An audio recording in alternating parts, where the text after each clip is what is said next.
حملہ کرنے کے لیے اس نے ولحان نامی جنوں کا جو ہے وہ گروہ ان کو لگایا ہوا ہے، ہر بندے کے آکے وضو میں آ کے جو وسوسہ ڈالتے ہیں۔ ایک خنزب نامی الگ فوج جو ہے وہ تیار کی ہوئی ہے، وہ نماز میں ہر بندے کے پاس آ کے حملہ کرتا ہے۔ وضو میں جو ہے وہ حملہ کرنے کے لیے اس نے ولحان نامی جنوں کا جو ہے وہ گروہ ان کو لگایا ہوا ہے، ہر بندے کے آکے وضو میں آ کے جو وسوسہ ڈالتے ہیں۔ اور اسی طرح کبھی نماز میں وسوسہ، کبھی وضو میں وسوسہ، کبھی کہاں، اور کبھی وسوسوں میں ڈال کے بدگمانیاں ڈال کے تیرے گھر میں آ کے خاوند بیوی کے درمیان جدائی ڈالنے کی چال۔ یہ شیطان کی دشمنی انسان کے ساتھ ہے، اور اللہ فرماتے ہیں اگر یہ تم سے دشمنی کر رہا ہے فَاتَّخِذُوهُ عَدُوًّا، تم بھی اس کو دشمن جان لو، تم بھی اس کو سمجھ لو کہ یہ تمہارا دشمن ہے۔ اچھا، اللہ اب دشمن تو سمجھ لیا، اب کیا کرنا ہے؟ اللہ نے بتایا کہ شیطان سے یہ تمہارا دشمن ہے، اس سے حفاظت پناہ مانگو اللہ سے۔ جنوں کو پیدا کیا ہے، پناہ دینے والی ذات اللہ کی ہے، تو آج ہم سیکھیں گے کہ ان سے کیسے چھٹکارا حاصل کیا جائے، شیاطین سے نجات کیسے حاصل کرنی ہے، شیطانوں سے نجات کس طرح حاصل کرنی ہے۔ سب سے پہلی بات، ہم نے شیطان کو اگر تکلیف دینی ہے، اگر اسے دور ہٹنا ہے، اس کو وہ کام کریں جو اسے پسند نہیں ہے۔ مثلا اسے وضو میں رہنا پسند نہیں ہے آپ کا، اسے نمازوں کی پابندی کرنا آپ کا پسند نہیں ہے، اسے آپ کا جو ہے تلاوت قرآن پاک کرنا پسند نہیں ہے، ذکر و اذکار کرنا پسند نہیں ہے، صدقہ و خیرات کرنا پسند نہیں ہے۔ اس کو کیا پسند ہے؟ موسیقی پسند ہے، جھوٹ بولنا پسند ہے، بد زبانی پسند ہے، غیبت پسند ہے، اسی طرح چغلی اور اسی طرح بہت سارے معاملات جو گناہ ہیں اس کو وہ پسند ہیں، اور وہ آپ سے کروا کے طاقت لیتا ہے، ہمت لیتا ہے۔ تو اگر آپ چاہتے ہیں کہ شیطان اور اس کی ہر چال سے ہم محفوظ رہیں، اس کا بہترین علاج یہ ہے کہ وہ کام کرے جو اسے پسند نہیں ہے۔ پہلا عمل ہم نے یہ کرنا ہے، ذکر شیطان کو پسند نہیں، ہم ذکر جاری کر دیں۔ شیطان کو جتنا زیادہ کمزور ذکر کرتا ہے اور کوئی چیز نہیں کرتی، آپ کچھ نہیں کر سکتے۔ شیطان کے حملوں میں جکڑے ہوئے، جادو کے حملوں میں جکڑے ہوئے، جنات کے حملے میں جکڑے ہوئے اور پریشان اور بے بس اور کوئی رستہ نہیں نظر آ رہا، ایک کام میں بتا رہا ہوں، کرنا شروع کر دیں، انشاءاللہ اللہ کے فضل سے شیطان کے ہر ہتھ کنڈے سے نجات پا جائیں گے۔ وہ کیا ہے؟ وہ اللہ کا ذکر زیادہ۔ ذکر کون سا کریں؟ یہ ایک الگ ٹاپک ہے، انشاءاللہ اس پر کبھی تفصیلی گفتگو کریں گے، لیکن میں ایک ذکر پر بات چلی ہے تو ایک ذکر بھی بتاتا جاؤں۔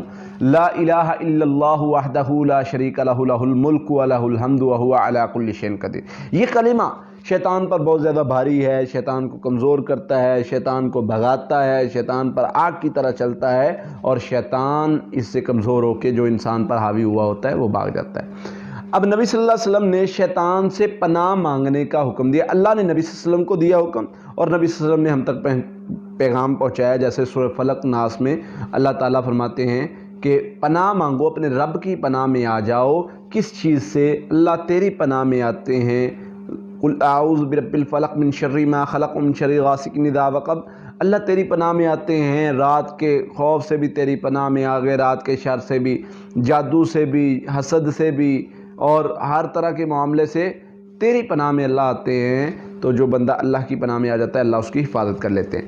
اب پناہ کہاں کہاں ہمیں ضرورت ہے؟ نماز شروع کرتے نبی صلی اللہ علیہ وسلم تو پناہ مانگتے، اور ہمیں سکھایا کہ نماز شروع کرو اعوذ باللہ السمیع العلیم من الشیطان الرجیم من ہمزہ ونفخہ ونفثہ، یہ پڑھ لو، شیطان وسوسے نہیں ڈالے گا، اور اگر وسوسے ڈالے بھی تو نماز کے دوران ہی 3 بار اعوذ باللہ پڑھ کر لیفٹ سائڈ پر پھونک دو۔ اس کے بعد گھر میں داخل ہو، نبی صلی اللہ علیہ وسلم نے فرمایا اللہ کا نام لے کر داخل ہو، آپ پناہ میں آ جاؤ گے۔ شیطان اگر گھر میں ہوگا تو شیطان سے آپ نجات پا جاؤ گے۔ نبی صلی اللہ علیہ وسلم نے فرمایا جب بندہ گھر میں داخل ہونے کی دعا پڑھتا ہے تو شیطان آواز لگاتا ہے کہ اس گھر میں ہماری جگہ نہیں ہے، یہ گھر والے اور یہ بندے ہم سے محفوظ ہو گئے ہیں، یہ بندے آزاد ہیں، محفوظ ہیں، اس لیے اس گھر میں ہماری جگہ نہیں۔ اس کے بعد گھر سے باہر نکلنے کی دعا جو بندہ پڑھ کے نکلتا ہے، اللہ کے نبی صلی اللہ علیہ وسلم نے فرمایا یہ اللہ کی پناہ میں آ جاتا ہے، اس کے لیے اللہ تعالیٰ فرشتے حفاظت کے لیے مقرر کر دیتے ہیں۔ اور اسی طرح یہ بندہ جب نکلتا ہے تو شیطان آواز لگاتا ہے کہ یہ بندہ ہم سے محفوظ کر لیا گیا ہے۔ واش روم جاتے وقت نبی صلی اللہ علیہ وسلم میں اللہ کی پناہ کی دعا کر لیا کرو، اللہم انی اعوذ بک من الخبث والخبائث۔ تو یہاں پر بھی اللہ سے ہم نے پناہ مانگنی ہے۔ واش روم سے نکلتے ہوئے غفرانہ کا پڑھیں، اور اسی طرح گھر میں داخل ہونے سے لے کر واش روم جانے سے لے کر سونے تک ہر جگہ پر جب ہم پناہ اللہ سے مانگیں گے تو شیطان کی یہ چالیں، یہ جو کام کرتا ہے، یہ کمزور ہو جائیں گے اور شیطان بے بس ہو جاتا ہے۔ جب اللہ کی پناہ میں ہم آ جائیں گے تو پھر ایک بات یاد رکھیے، شیطان بے بس ہے۔ اللہ کے حکم کے آگے ہمارا کیا کام ہے؟ ہم نے اللہ کے سامنے خود کو پیش کرنا ہے کہ یا اللہ اس کے شر سے ہمیں بچا لے، تو اللہ تعالیٰ یقیناً اس کے شر سے محفوظ کر لیں گے انشاءاللہ۔ اور شیطان کچھ بھی کرتا رہے، کیسی بھی چالیں چلتا رہے، چاہے یہ نماز ہو، چاہے یہ روزہ ہو، چاہے یہ حج ہو، چاہے زکوٰۃ، کسی طرح کا بھی عمل میں شیطان آ کر وسوسہ ڈال لے، وہ گھر میں لڑائی ڈالنے کے لیے ہو یا کسی بھی عمل کے لیے، جب ہم اس کو کوئی جگہ خالی نہیں دیں گے، ہر جگہ پر اللہ سے پناہ مانگیں گے تو اللہ ہمیں محفوظ کر لیں گے اور شیطان کی چالیں کمزور ہو جائیں گی۔ اس لیے اللہ فرماتے ہیں کہ شیطان کو اپنا دشمن سمجھو، اور یاد رکھو جسے ہم اپنا دشمن سمجھتے ہیں اس سے ہم بچتے ہیں، ہم حفاظت رکھتے ہیں، ہم سستی نہیں برتتے، ہم اس کی ہر چال کو سمجھتے ہیں۔